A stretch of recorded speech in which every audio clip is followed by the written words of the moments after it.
물고기 2마리를 가지고 있나이다. 그러나 그것이 이 많은 사람에게 얼마나 되겠사옵나이까. 예수께서 이르시되 이 사람들로 앉게 하라 하시니 그곳에 잔디가 많은지라 사람들이 앉으니 수가 5,000명쯤 되더라. 예수께서 떡을 가져 축사하신 후에 앉아있는 자들에게 나눠주시고 물고기도 그렇게 그들의 원대로 주시니라. 그들이 배부른 후에 예수께서 제자들에게 이르시되 남은 조각을 거두고 버리는 것이 없게 하라 하시므로 이에 거두니 보리떡 5개로 먹고 남은 조각이 12바구니에 찼더라. 그 사람들이 예수께서 행하신 이 표적을 보고 말하되 이는 참으로 세상에 오실 그 선지자라 하더라. 그러므로 예수께서 그들이 와서 자기를 억지로 붙들어 임금으로 삼으려는 줄 아시고 다시 혼자 산으로 떠나가십니다. 아멘. 자, 오늘 은혜 받으실 말씀은 요한복음 6장 오병이어의 기적을 베푸신 예수 그리스도 그 은혜, 그 사랑이 어떠한지 그것을 오늘 이 시간 충분히 나누는 복된 시간 되기를 바랍니다. 성령께서 여러분의 마음에 많은 것을 깨닫게 하시기를 축복합니다. 아멘. 네. 오늘도 변함없이 나와주신 여러분에게 너무 감사하고요. 주님께서 선한 길로 부지런히 인도하시고 늘 지켜주실 줄 믿습니다. 2022년도는 하나님의 자녀된 권세로 주님께 영광 돌리는 큰 은혜가 있기를 간절히 기도하고 있는데, 그 중에도 오병이어의 기적이 여러분 가정과 여러분 사업과 그리고 여러분 자녀들에게 그리고 여러분들이 기도하며 손대는 모든 곳에 주께서 예비하신 이 오병이어의 기적이 충만하기를 바랍니다. 복음서에서 마태, 마가, 누가, 요한 이 4개의 복음서에 빠짐없이 들어가 있는 예수님의 기적 중에 하나가 바로 이 오병이어의 기적이죠. 예수님이 어떠한 분인지를 정확히 증거하는데 오병이어의 사건만큼 예수님의 하나님 계심을 나타내는데 이렇게 이제 마땅한 그 기적이 없는 거예요. 그래서 너무나 중요한 기적이기 때문에 모든 복음서마다 오병이어의 기적을 선포하고 있습니다. 주님께서는 여러분과 저를 오병이어의 기적을 나타내는 믿음의 사명자로 부르셨어요. 보잘것없고 가진 것이 없는데도 불구하고 그것으로 놀랍게 하나님의 영광을 나타내고 많은 사람의 부족한 것을 채우는 능력자로 세우기를 원하시고 계시죠. 근데 이 오병이어의 기적을 선포하는 방식에 있어서 요한복음이 참으로 독특한 방식을 취하고 있습니다.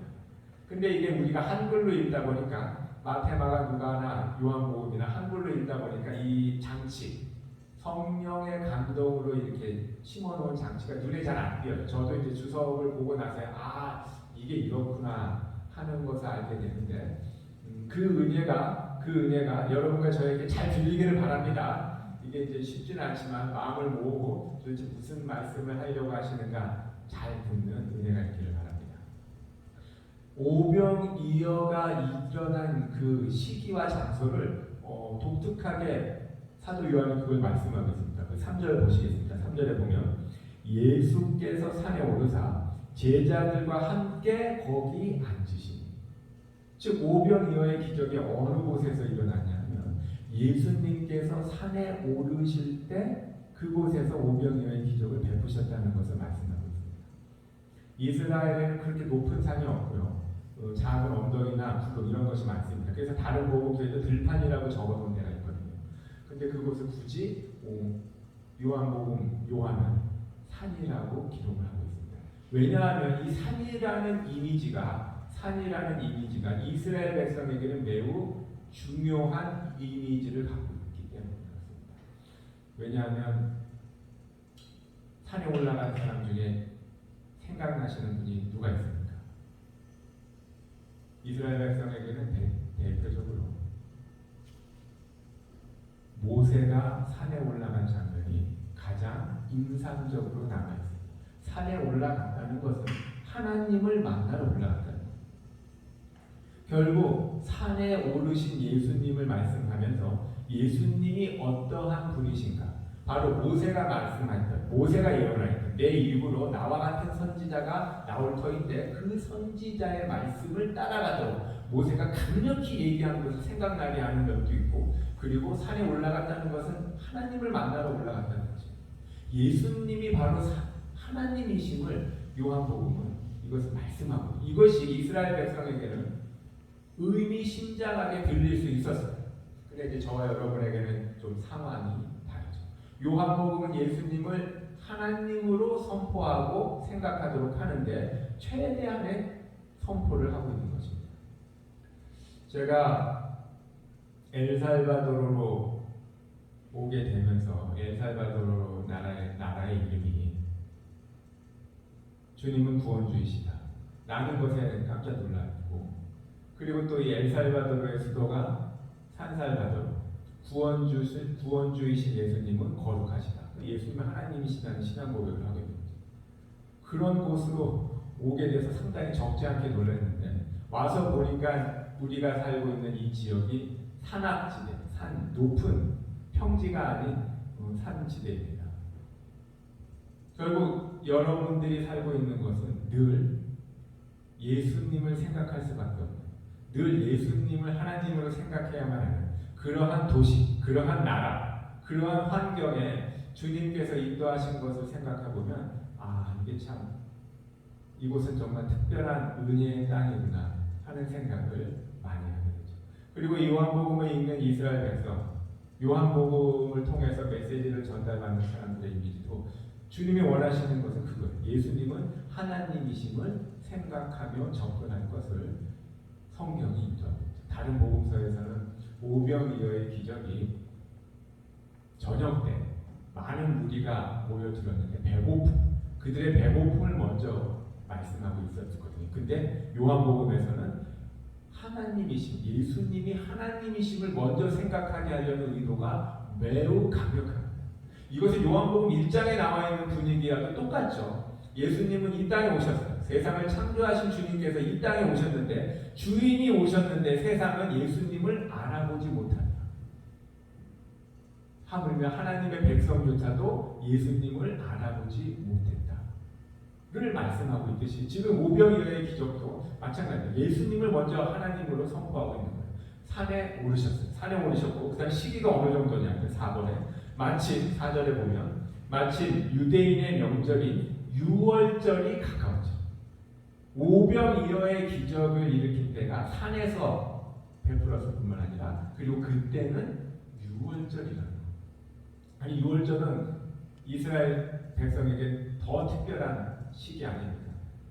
애굽에서 종살이하던 그들을 주님께서, 하나님께서 엄청난 기적과 재앙을 선포하고 이스라엘을 구출한 그 절기가 유월절이에요. 당연히 유월절에는 자나 깨나 서나 앉으나 어디서나 하나님을 생각할 수밖에 없는 절기입니다. 그때 예수님을 어떻게 생각할 것인가를 상당히 조직적으로 친밀하게 이끌어가고 있는 것입니다.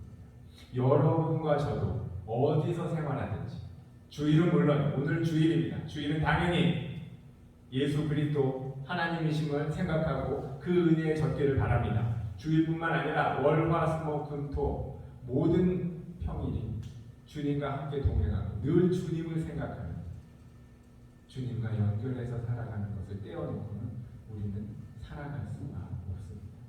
시기는 물론이고 장소도 마찬가지, 집에서도 교회에서든 회사에서든 일을 할 때도 주님을 생각하고 주님이 인도하실 것을 바라고, 주여 제가 있는 이곳이 쉽지 않습니다. 길을 인도하여 주옵소서. 이 마음으로 나아가는 은혜가 있기를 바랍니다. 이러한 예수님께서 결정적으로 질문하는 것 자체도 다릅니다. 5절 볼까요? 5절에 보면 예수께서 눈을 들어 큰 무리가 자기에로 오는 것을 보시고 빌립에게 이르시되 우리가 어디서 떡을 사서 이 사람들을 먹이겠느냐 하시니, 예수님의 질문이 어떻게 저들을 먹일까라고 물어보는 것이 아니라 어디서 떡을 사서, 어디서 떡을 구해서 저들을 먹일까. 질문 자체가 나를 생각하라. 예수님이 답이라는 것을 알게 하시는 말씀입니다. 해결책은 예수님께 있다는 것을 예수님께서 직접 말씀하고 계시는 겁니다. 요한복음의 의도는 분명하죠. 늘 예수님이십니다. 그래서 요한복음은 예수님이 하나님이심을 증거하는 책이라고 분류하고 있는 것을 성경 공부할 때 배웠던 것이 여러분 기억날 것입니다.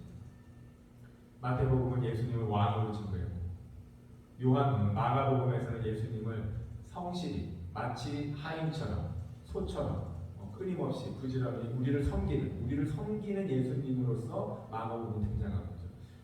누가복음에서는 성령 충만한 예수님도 성령 충만했으니 우리도 성령 충만해야 된다. 인간으로서 어떻게 살아가야 될지 그 모범을 보인 예수님을 누가복음이 강조하고, 이렇게 책마다 예수님을 강조하는 포인트가 다른데, 요한복음에서는 철저하게 예수님은 하나님이심을 증거하고 있습니다. 근데 이러한 이 하나님이신 예수님을 아무도 못 알아봅니다. 예수님이 해결책인데 예수님으로부터 답을 구해야 된다는 이 지혜에 아무도 이르지 못하는 것을, 이건 요한복음 1장부터 얘기했죠. 끝까지 이 분위기로 나아가고 있죠. 이렇게 예수님께서 빌립에게 물으셨어요. 똑똑한 빌립에게 어디서 떡을 가져다가 이들을 먹일고. 그러면 빌립의 대답은 어떻게 되겠습니까?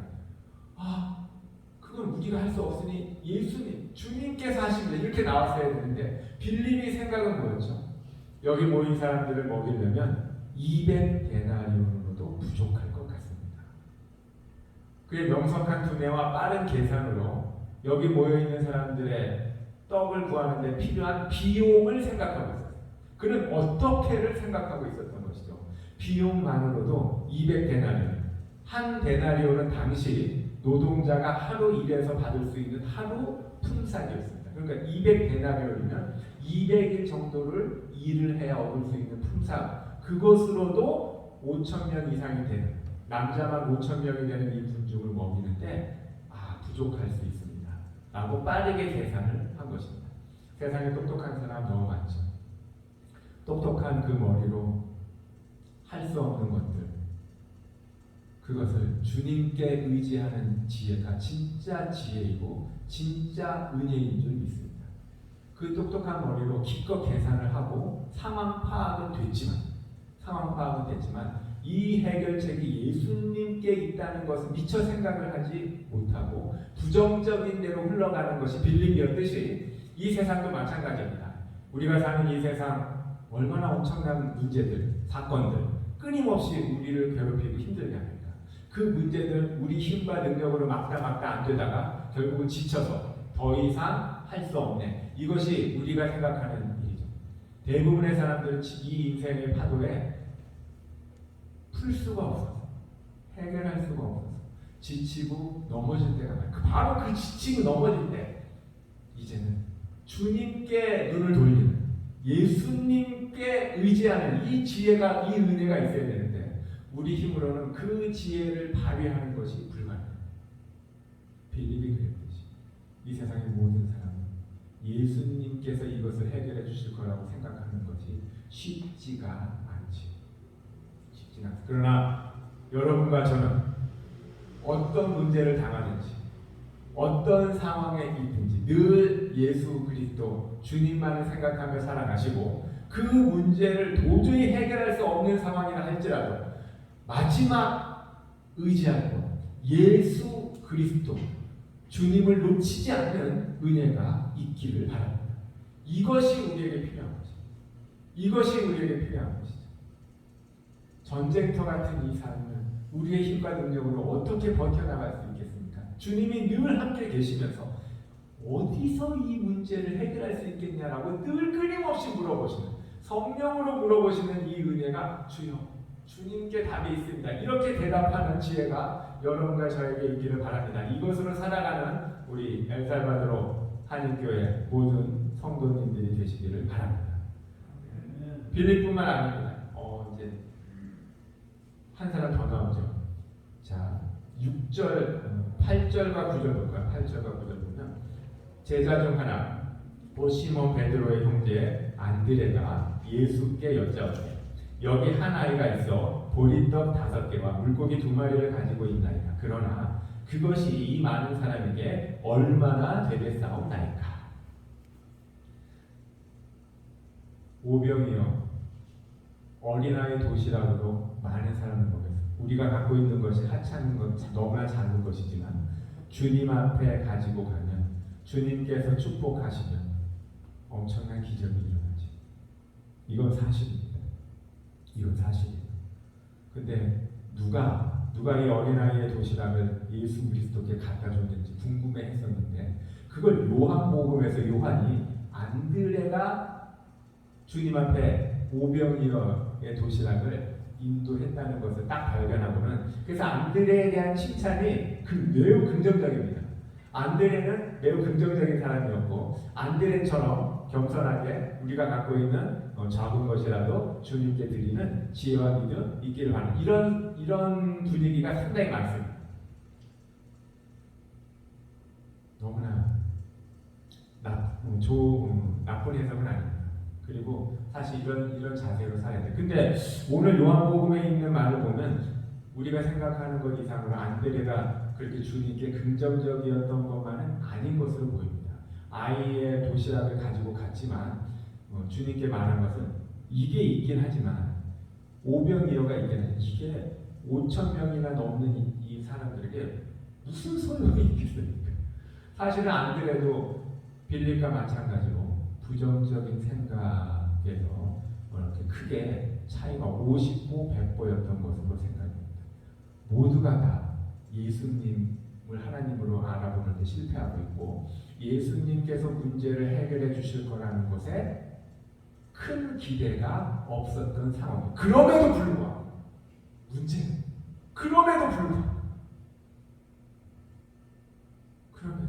예수님께서 그 어린아이의 오병이어를 가져다 축사를 하시고 모인 군중들을 먹여 주셨어요. 요한복음이 이걸 말씀하고 싶은 거예요. 이걸 말씀하고 싶어 하는 겁니다. 왜 이걸 먹여주냐? 거기 볼까요? 10절과 11절 같이 읽어볼까요? 예수께서 이르시되 이 사람들로 함께하라 하시니 그곳에 잔디가 많은지라 사람들이 앉으니 수가 5,000명쯤 되더라. 예수께서 떡을 가져 축사하신 후에 앉아있는 자들에게 나눠주시고 물고기도 그렇게 그들의 원대로 주시니라. 11절에서 놀라운 걸 발견해요. 오병이어 어린아이가 가져온 그 오병이어를 가지고 군중들에게 떡과 물고기를 나눠준 자가 누구죠? 예수님께서 나눠주셨음을 요한복음이 말씀하고 있는 거예요. 마태, 마가, 누가에는 누가 나눠줬습니까? 제자들이 나눠줬어요. 예수님이 축사하시니 축사한 그 떡을 가지고 제자들이 나눠줬는데 끝없이 나눠줘요. 그리고 12광구리가 나눠요. 엄청난 감격입니다. 근데 그것을 요한복음은 제자들이 나눠주긴 했지만 제자들이 한 것이 아니라 예수 그리스도께서 하신 것임을 분명하게 선포하고 있는 거죠. 제자들이 이렇게 부정적인 생각에서 빠져나오지 못하고 있었는데 여러분, 주님은 우리 가정의 살림살이를 다 보고 계십니다. 여러분의 경제적인 형편을 다 헤아리고 계십니다. 그리고 무엇이 부족한지 다 알고 계시죠. 주님 앞에 기도하고 주님의 인도하심을 간구하면 주께서 부족함이 없이 넉넉히 채워주시는 은혜 반드시 있습니다. 이것을 믿고 주님 앞에 기도하고 주님 앞에 간구하는 은혜 있기를 바랍니다. 우리가 주님 앞에 기대를 갖지 못한다 하더라도 주님은 이 세상의 모든 경제를 훤히 들여다보고 무엇이 부족한지 알고 계시기 때문에 우리의 부족함과 우리의 긍정적이지 못한 자세에도 불구하고 주님은 세계 경제로, 엘살바도르의 경제, 이 지역의 경제, 주의 영광을 위하여 선한 길로 인도해 주십니다. 왜 그러죠? 왜 그렇게 인도하시나? 이게 중요한 겁니다. 이걸 지금 이 이후로 요한복음에서 증거하고 있습니다. 예수 그리스도께서 어린아이의 도시락으로 많은 군중을 먹이자 군중들이 깜짝 놀랐습니다. 깜짝 놀라서 예수님 앞에 왔죠. 왜 왔죠? 예수님, 우리의 임금이 되어 주세요. 예수님이 임금이 되면 이 나라는 먹고 사는데 불편함이 없겠다. 정말 좋은 생각이죠. 나쁜 생각 아닙니다. 근데 예수님께서 그들을 멀리하시고 오히려 산에 가서 기도하셨습니다. 상당히 당황스러운 일이죠. 근데 그 다음 날도 마찬가지예요. 이 군중은 예수님을 임금으로 세우는 걸 포기하지 않았습니다. 그 다음 날도 바다 건너편에 간 예수님을 쫓아와서 예수님께 임금이 되어달라고 했는데 거기에 대해서 예수님이 뭐라고 하십니까? 6장 27절입니다. 6장 27절. 이튿날도 계속 쫓아와서 우리의 임금이 되어달라고 하는 예수님께 예수님이 뭐라고 하십니까? 썩을 양식을 위하여 일하지 말고 영생하도록 있는 양식을 위하여 하라. 이 양식은 인자가 너희에게 주리니 인자는 아버지 하나님께서 인치신 자니라. 주님의 은혜 베푸사 배가 불렀으니 굶어야 될 상황에 배를 채웠으니 얼마나 놀랍겠습니까? 근데 그러한 은혜로 예수님을 왕으로 세우고 예수님을 따라다니겠다, 예수님께 충성하겠다고 오는 그 백성들에게 예수님이 썩을 양식을 위하여 일하지 말라. 이 부분이 잘 이해되길 바랍니다. 교회 일을 하거나 주님의 일을 하다 보면 주님께서 큰 은혜를 베푸실 때가 한두 번이 아닙니다. 교회에 부족한 것, 무슨 행사를 해야 되는데 필요한 것들이 있는데 그걸 누군가가 헌신해서 채워줍니다. 주께서 그런 것들을 잊어버리지 않으시고 그 채운 손길을 생각지도 못한 엄청난 은혜로 길을 확 열어주실 때가 있어요. 막 갑자기 사업이 확 열리고 자녀들이 부흥하고 몸에 병이 나. 특히 우리 대한민국 60년대, 70년대 교회가 막 눈부시게 성장해 나가는 데에는 하나님께서 베풀어 주신 은혜가 그런 은혜가 너무나 많았죠.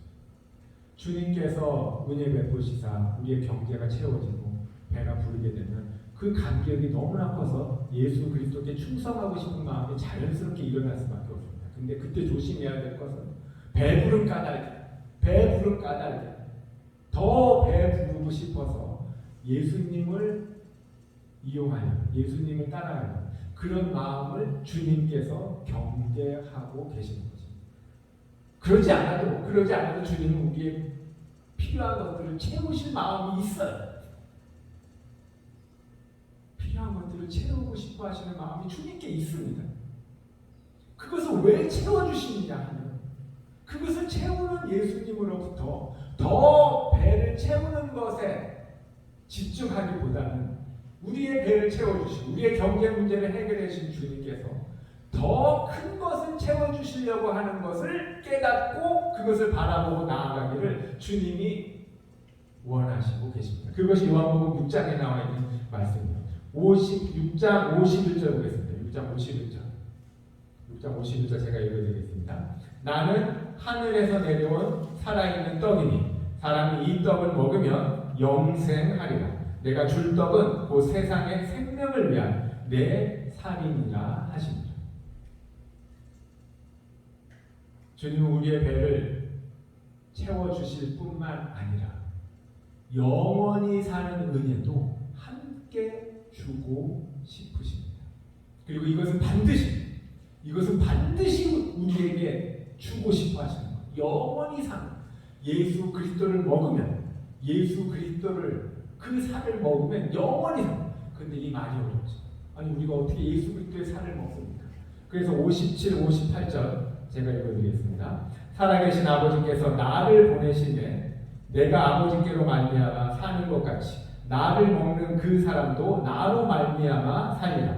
이것은 하늘에서 내려온 떡이니 조상들이 먹고도 죽은 그것과 같이 아니하여 이 떡을 먹는 자는 영원히 살리라.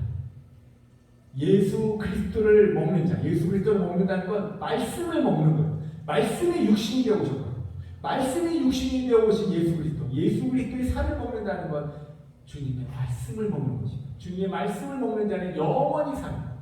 조상들 광야에서 하나님께서 주신 만나를 먹은 조상들은 광야에서 죽었습니다. 그들은 왜 죽었습니까? 하나님의 계획은 이스라엘 백성을 광야로 인도하셨고 광야에서 필요한 양식 만나를 주셨어요. 만나를 주시면서 약속한 것은 가나안 땅도 주시겠다는 거예요. 가나안 전쟁도 승리하겠다. 광야에서 떡을 먹으며 주님을 의지하며 가면 가나안 전투도 승리하는, 전쟁에 승리한다는 것이 이게 작은 프로젝트가 아니고 엄청난 프로젝트입니다. 그런데 이스라엘 백성은 가나안 전투를 승리하는 것은 깨닫지를 못했고 광야에서 주는 만나가 너무 부족했던, 만나가 너무 맛이 없었던 거예요. 만나로는 양이 차지 않았던 거예요. 고기를 원했고 애굽에서 먹던 음식을 원했어요. 눈에 보이는 음식, 배 부르는 것을 원하다가 결국은 광야에서 쓰러져 죽었죠. 그런데 예수 그리스도의 살을 먹는 자, 예수 그리스도의 말씀을 먹는 자는 광야에서 쓰러지지 않습니다. 이곳에서 쓰러지지 않아요. 주님께서 주시려는 영원히 사는 삶, 영원히 사는 삶도 먹으며 그리고 이 땅에서도 배를 채워주시는 하나님의 은혜, 겸손히 나아가는 은혜가 있습니다. 이것을 요한복음을 통해서 주께서 여러분과 저에게 선포하고 계십니다. 이게 잘 들리는 은혜가 있기를 바랍니다. 저도 기도하는 중에 하나님의 은혜로 엘살바도르에 오게 됐습니다. 기도하는 가운데 주님께서 엘살바도르에 사랑하는 사람들이 있구나. 먹여주고 채워주고 입혀주고 싶은 사람들이 있구나. 그 느낌을 강하게 받았어요. 그래서 주님이 하시는 일을 보고 싶었어요. 주님이 그토록 사랑하는 자들, 주님 어떻게 역사하실까 너무 궁금해서. 그래서 저도 급하게 경제적으로 어떤 장치도 제대로 마련하지 못하고 급하게 왔습니다. 와다 보니까 부족한 게 많이 있고 그래서 기도할 수밖에 없는데 기도하는 중에 주님께서 하나하나 채워주시는 걸 보고 너무 감사해요. 그러면서 더 강하게 느끼는 거, 주께서 엘살바도르 한인들의 경제적인 문제 이런 것을 해결해 주시는 것뿐만 아니라 영원히 사는 문제, 영원히 사는 문제도 더 관심을 가지시고 이것을 해결해 주고 싶어 하시는 마음이 크다는 것을 너무나 강하게. 그래서 올 새해 되면서 새벽마다 여러분에게 말씀 은혜를 나누는 것을 해야겠다는 것을 결정했고 그것을 주님께서 인도하고 계심을 믿고 새벽마다 여러분에게 말씀을 전하고 있습니다. 그 말씀을 풀은 제 생각을 주장하려고 말씀을 전하는 게 아니라 저는 말씀을 읽다가 그런 은혜를 받았는데 말씀을 읽는 여러분에게는 주님께서 이 시대에 맞는, 이 상황에 맞는, 여러분 상황에 맞는 놀라운 길을 열어주시면서 그 말씀을 꾸준히 먹어가는 여러분들에게 예수 그리스도를 통하여 영원히 사는 그 놀라운 은혜 만족하고 기뻐하며 승리하는 역사가 여러분들에게 있습니다. 주님은 이것을 반드시 주실 줄 믿습니다. 이것을 향해 가야 됩니다. 이것을 예수 그리스도께서 직접 몰려든 군중들에게 말씀을 증거했는데 군중들의 태도가 어떻습니까? 60절에 보면 제자 중 여럿이 듣고 말하되 이 말씀은 어렵도다. 누가 들을 수 있느냐? 예수 그리스도의 살을 먹어야 영원히 산다는 말이 들리지 않는 거예요. 너무 어렵게 들리는 거예요. 이해를 할 수가 없었죠. 그래서 많은 사람들이 떠나갔습니다. 그래서 베드로 보고도 너도 떠나가려고 하느냐? 그러자 69절에 시몬 베드로가 대답하되 주여 영생의 말씀이 주께 있사오니 우리가 누구에게로 가오리까? 다행히 베드로는 떠나가는 제자들을 휩쓸리지 않고 주님의 말씀이 영생이 있음을 알았어요. 영생의 말씀이 주님께 있는데 내가 어찌 이 영생을 포기하겠습니까? 그리고 주님을 따라갔습니다. 여러분, 우리 엘살바도르 한인교회 모든 성도분들도 주님이 사랑하시는 것을 늘 주일마다 새벽마다 깨닫고 느끼고 감사하는 마음이 충만하기를 바랍니다. 이러한 주님께서 여러분의 모든 경제적인 형편을 살피시며 새 길을 내어주십니다. 여러분, 부족한 게 있습니까? 필요한 게 있습니까? 주여 기도하시기 바랍니다. 자녀를 키우는 데 있어서, 살림을 펴나가는 데 있어서, 회사를 운영하는 데 있어서 난관에 부딪혔습니다. 긍휼히 여기시고 길을 열어주옵소서. 그 기도를 주님이 들으시고 복된 길로 문제를 해결하시며 인도하십니다. 그 은혜를 체험할 때마다 겸손한 마음으로 거기에 만족하여 끝내는 것이 아니라 왜 이런 은혜를 주님이 베푸십니까? 영원히 사는 예수 그리스도의 말씀을 먹으면서 영원히 사는 곳에 지혜가 생기고 믿음이 생겨요.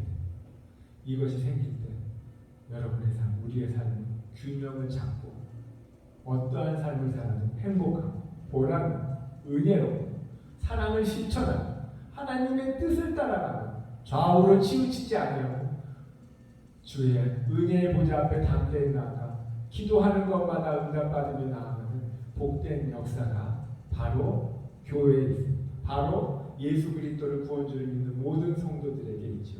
이 은혜의 역사를 사모하며 믿음으로 나아가는 우리 엘살바도르 한인교회 모든 성도들이 되시기를 예수님의 이름으로 축복합니다. 아멘. 모두 일어나시기 바랍니다. 자리에 일어나서 우리 한 마음으로 기도합시다. 말씀을 생각하며